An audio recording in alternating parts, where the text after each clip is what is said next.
So you may remember in our last episode of Fixing the Ranger, we did some valve lapping because I thought I had some sticky valves. And while that didn't seem to do anything, I was happy to do the lapping because I got to see my patterns and stuff. In the comments, there's a fella who suggested, hey man, done a couple sets of those. If you got a sticky valve, you better check your valve guides because, you know, I've had trouble with that in the past. And I thought, I know a guy. So we're gonna go visit that guy who's got some tools to measure and or ream as required. And that's what we're doing right now. So we are in the Voice of Ford's garage here, and he is set up with all sorts of valve and head tools that I don't have and don't know how to use. So we're gonna have a look at these valves that I believe are sticky and or tight, and see what we actually find with, you know, appropriate measuring tools and tools to repair it as needed.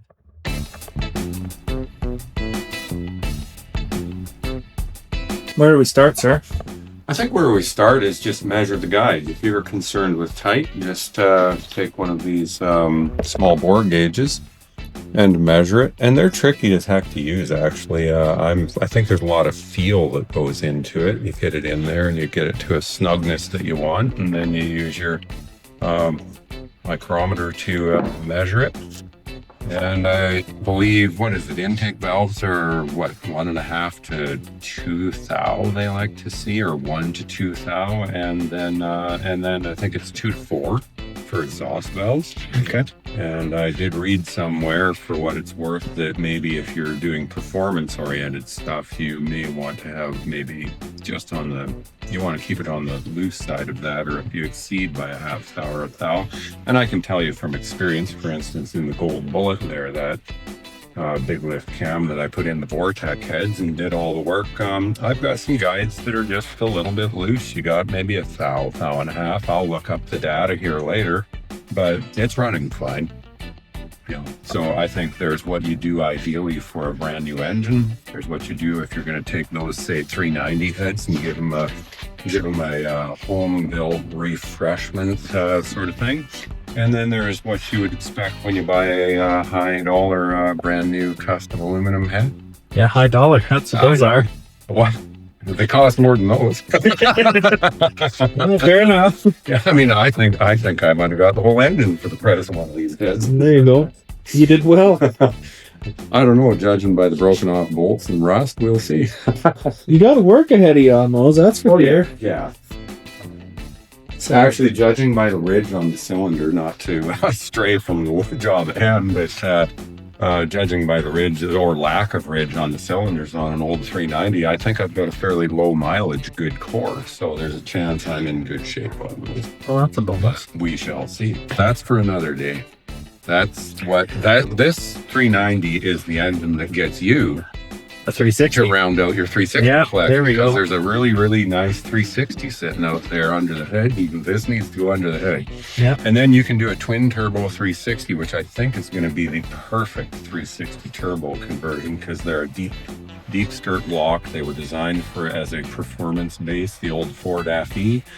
They're actually a really interesting piece of history, and they eventually wound up winning Le Mans in the Ford cars back in the 60s as a 428. So I think they should take a couple turbos. At least one big one. Oh, okay, one big one. I'm a one big one kind of guy. I keep hoping for 2 small ones. Well, we'll see. Maybe things will... We'll let Steve do that. Yeah, maybe. Okay. Pull a measurement on that, Heathen, and if you don't, if that's kind of up your alley, and I would suggest. Let me test my memory if I remember how to read a micrometer, but we'll give it a go. The thing is, it's straightforward, but if you don't do it regularly, you're kind of sitting there doing a bunch of math all of a sudden.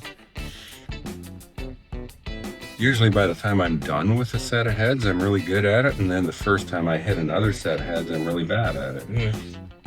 It is rough. I know what you're saying. Like, it is a little rough. Well, and it might just be it's a little scored up. I'm not sure. That could be. One thing, you can feel the taper with the gauge. Actually, where it's a little rough is right at the bottom. It's got a little tightness. 1, 2, 3, 3 lines. Yeah, so what do we do? Okay, let me refresh. So every one of those is a 0.1. Yeah. Every one of those is a 0.025. So you've got 325 plus, see, yeah, you got 3, and then 25 plus 15 is 340. And then you turn around and tell whichever one of these lines up, and that gives you tenths of a thousandths of an inch. Got a 5. So 0.3406. This is where the feel comes in, and is get it to a certain level of drag, and then turning that, and then pull it out. And then this is where I think the art comes into it, and it's a bit of a trick. I'll usually set it somewhere, and then it's a case of duplicating the high spot on it and getting a roughly the same amount of drag, and that's where that thing comes in. And that's maybe a little tighter than it was in the bore. And we're looking at 3425 plus 18. So yeah, 43, and then it's about 2. So you had the valve was, what's it, 0.0340, and I think what you say was it 6. I think I said a 6. Yeah, and the guide is 0.343, and I've got a 2. So Oh, there's lots there. yeah, so you've got about 2 points. You got 2.6 thou. That should be lots. Yeah, I believe that's it. You're definitely maybe on the small side of the range, according to what I read. Oh, because this is exhaust side. Yes. Yeah. Yeah. So so you've got 0.0026. I wouldn't be worried about it. Yeah. It's within spec. But definitely got a little roughness on the bottom. Yeah. I don't think there would be any reason to put a ream down it. That's quite a range, because you couldn't feel the play, but yeah. Oh, that was loose. Oh, dude, that's not loose. Oh, okay. I've got engines going down the road. That engine in my white Cutlass, you could measure that with a ruler. You're just like, oh yeah, carpenter's like, yeah, okay, that's got some play in it. Cool, Okay. let's put that back on it. But it was running with it parked, because there's no holes in the block. And so I thought, well, it must have been running. It probably quit because of a carburetor issue. So that's not wildly loose, you think? No, Oh, okay. not for a. But I suppose this is where you have that, what you read in all the publications, and they get really fussy about it all. And I think what they're doing is, well, in a perfect world, when you're doing everything perfectly, this is the way it's absolutely supposed to be on a high-end build. And then there's, well, what most of the vehicles driving down the road are like, or what you might do on your own that's going to work really, really well, actually. What would your guess be if you were to make a random guess of how much that's going to have? Oh, good. This is a good one. Oh, it's not going to be more than 3.5. Oh, really? Yeah, 100%. Oh, okay. Yep. Well, I think you'll be pleasantly surprised. okay. Yep. This is where my experience of doing all these old heads, I've started to kind of develop a feel and go, yeah, that's actually fine. A guy could put it together. It's not bad. And then you're kind of going, I'll bet you that one's pretty loose. Okay. So this one is in the maybe just outside spec. I'm going to guess more than that because I thought it was a bunch. I thought it was 4. Oh. I don't know anything. Well, gee, I think it's 4. That's a half a thou more, yeah. That's tons. Actually, sometimes in engines, that's tons. So incidentally, it was bang on 3 thou, much like Ford suggested. Also, he showed me a cool tool called the Magnifier app, which I'm looking at that hole through this camera, and I can see exactly what it looks like. which I had no idea an iPhone could do that. It's pretty cool. So at Ford's suggestion, we ran a little bit of a wire wheel brass brush through this, and the one that's tight, yeah, that was failure to clean on my part. So that problem solved. Well, Ethan, just out of curiosity, and really for my practice too with the feel, I thought, well, I'll just double check this and do it kind of to my feel, and I came up with a 0.3436, so we've got a 1/10 of a thou difference between your measurement and my measurement. Okay. So I think when it comes to the basic feel, yeah, my attitude is if you're within a thou, you're fine. For sure on valves, and as long as you're not thou tight, and then like a 1/10 of a thou, you're splitting hairs. That's getting into like that's getting into magazine article territory and corporate automotive TV territory. If you don't do it this way, it's not right, boys. So send it to your local shop. Nothing against your local shop, great guys, but on the other hand, what can you do at home is always of interest to me, just for the pleasure of it. Yeah. And because you can buy more car parts that way.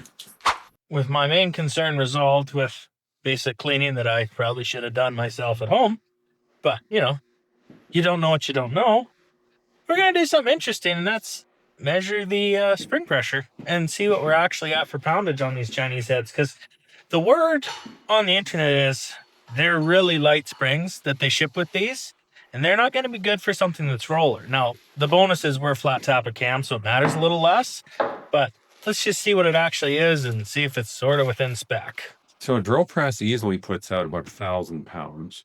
Really? I'm not 600. Yeah, I can exceed. My gauge goes to 700 PSI, and it's got a little stiction in the whole thing, so it's kind of, I think you probably are within 10 pounds. So for whatever I'm doing, I'm happier than heck with it. Works for me.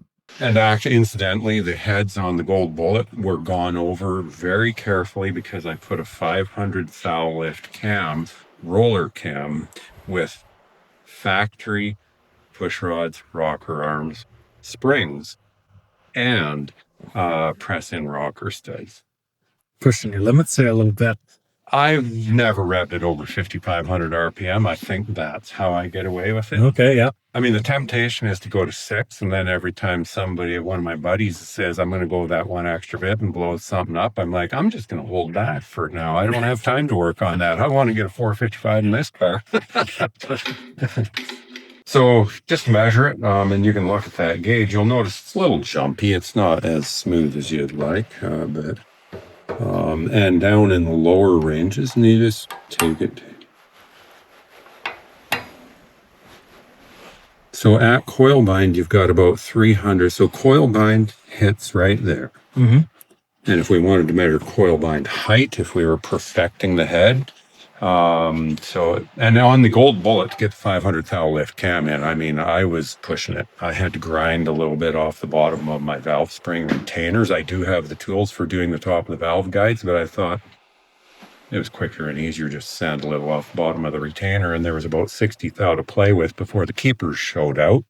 And I thought, that's the part that's not going to break, is the retainer. So you're running about, 310 as your at coil bind. Yeah. So I think they're tougher than factory springs.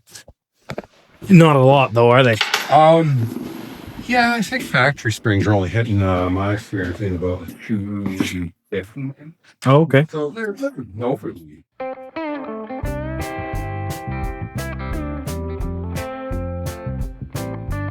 Since I'm here and Ford offered, he's got a cool old grain truck. We're gonna go for a drive. Yeah, so let's see if we fill the gas tank up here. I think it was higher up the tank because I realized I had 13 gallons in a 19-gallon tank, and then it was leaking. So I think 5 will do it. Ah. Well, leaking's, you can't really blame it for that. It's a 71?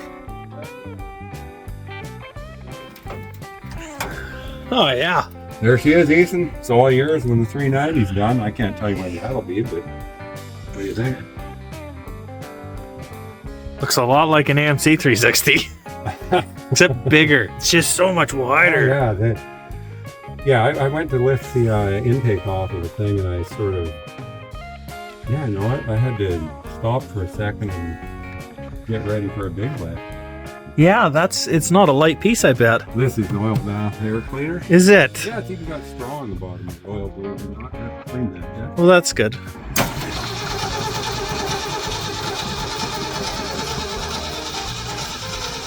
That's the quietest starter I've ever heard.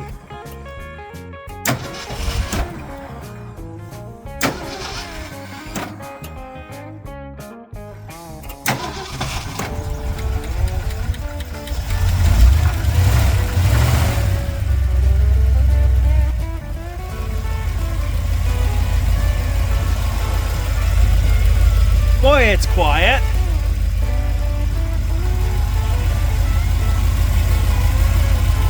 Oh, even the cab lights work. It's amazing.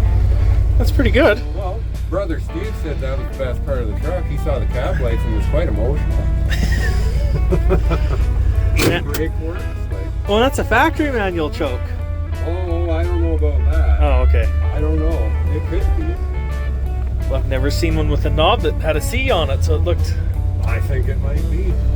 See if we can wipe out your truck. Oh, it's fine. Bumper's gone on it anyways.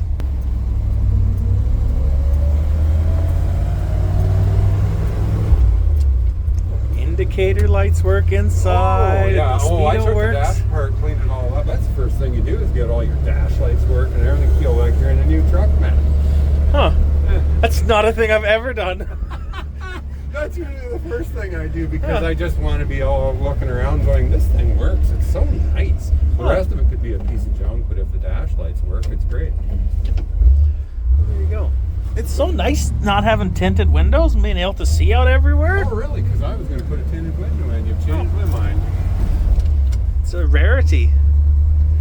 It takes forever to warm up. You forget how much these great big old cast iron vintage engines, you either drive across town, you're like, is this thing actually even got temperature on the gauge? It's nuts. We're used to these aluminum heads and all that stuff.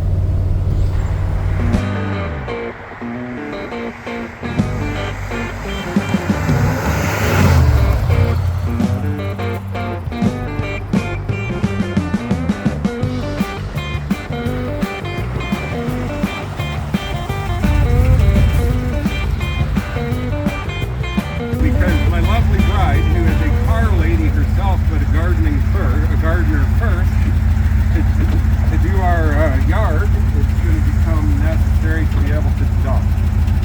Look at that.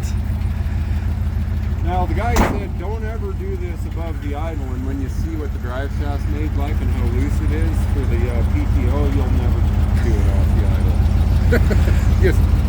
Yeah, just don't. He said it and I thought, yeah, sure. And then I looked at it and went, okay. Oh yeah, it's a little bit delicate. Well, the drive shaft's a piece of square bar about that big round on some U-joints will do this. Pretty neat. Yeah. Have you tried to lift anything heavy with it? No. But look, when we get it off, you'll see the ram and the mechanism. I don't know if it's a a complete home build job. We think it was a special farm body because what it was set up to be a feeder filler.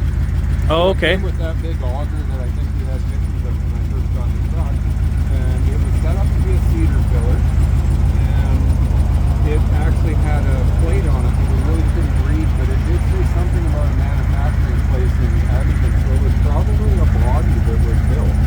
And when I redo this, I'm going to add some wood there.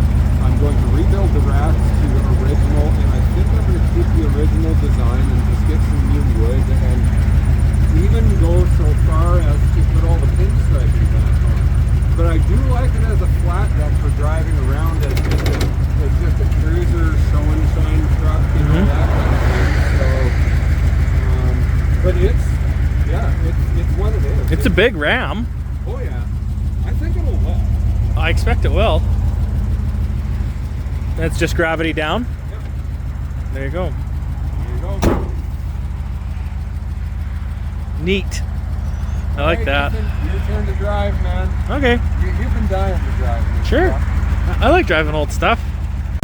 This isn't a 5-speed, is it? No, it's a 4 with the bowl grinding low. Oh, good. Oh, We'll the use that grinder. so I don't Yeah, if you stall can't it. find them, grind them, grinding Yeah. low. Well, I don't want to be embarrassed and stall it.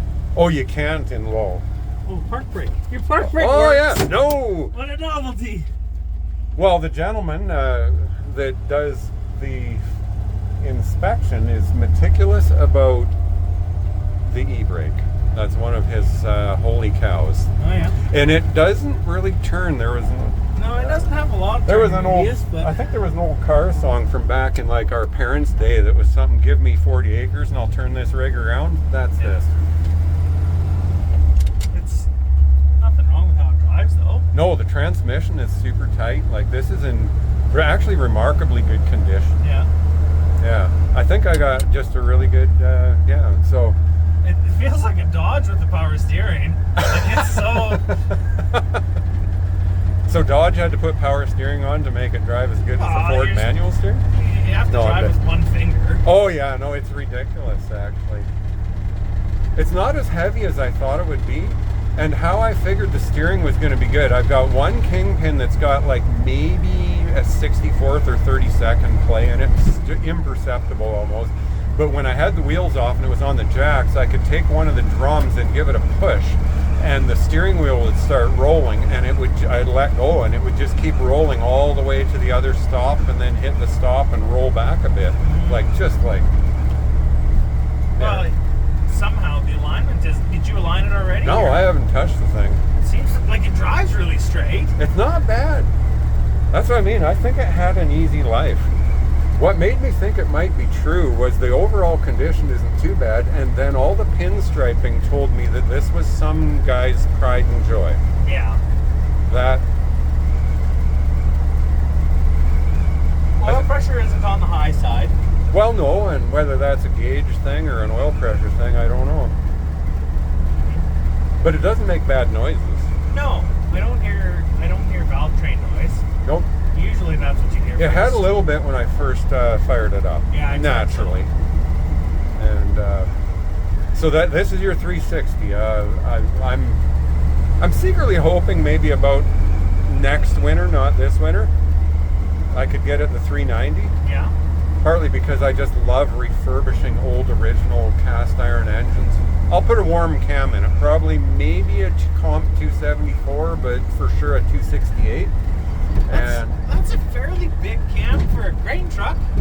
Yeah, but you know what? I might want to rev this thing out. Well, the other thing is it's 390 cubic inch, like that'll be fine. Well, and the thing It's a is, big cam in a 302, but it's not a big cam. no, in a 390. and they develop really good bottom end torque. Yeah. That's my experience. So you're not losing bottom end torque. In fact, it'll have more power than this engine has across the board. And also, one day, you know what? Brother Steve's going to get a little wild and crazy, and he's going to want to go to like street legals and take the work trucks. And I have this weird idea that a cammed up 391 ton could possibly give him a run. Do you think, like, are you trying to go for single digits? If I could get a single digit out of this thing, I would be wildly ecstatic. I would. Oh yeah, in the eighth. If I got a 9.999 in the eighth with this truck, I don't know. I don't think you will. Just to throw it out there. No, I don't know what it weighs. It's not light, and that transmission does not shift quick. No. But the Dana 70 will handle whatever I throw at it. Yeah, you know. I can do some pretty. Probably. On the other hand, the drive shaft's about the Yeah. size of a drinking straw. And so you've got a lot of them, I assume. yeah, 4-piece, 3-piece? no, 3, Yeah. 2-piece. Sorry, Oh, that's it's not only 2. And then, but then on the other hand, you know, here's what could really improve this truck, right? You know, someday if I just fell into a pot of gold at the end of the rainbow, you know, a gear vendor overdrive goes right on the back of a T18, and from what I saw when the black car was out, your dad's car, I think a gear vendors would work really well in this. But then again, I don't know if I want to drive this at 90 miles an hour. Well, gear vendors work good. There's no question there. They're spendy, Yeah, they're not free. but I would get a shorter drive shaft, and I could put I get a custom drive shaft built with appropriate big tube and U joints, so I could do some high RPM clutch dumps. Yeah. Yeah. Do you think I'd have to put a posi in with these duals? Just No. air them down and they'll Nope, be fine? I don't think you'll need a posi. Well, good. That'll save some money. Put that towards the gear benders.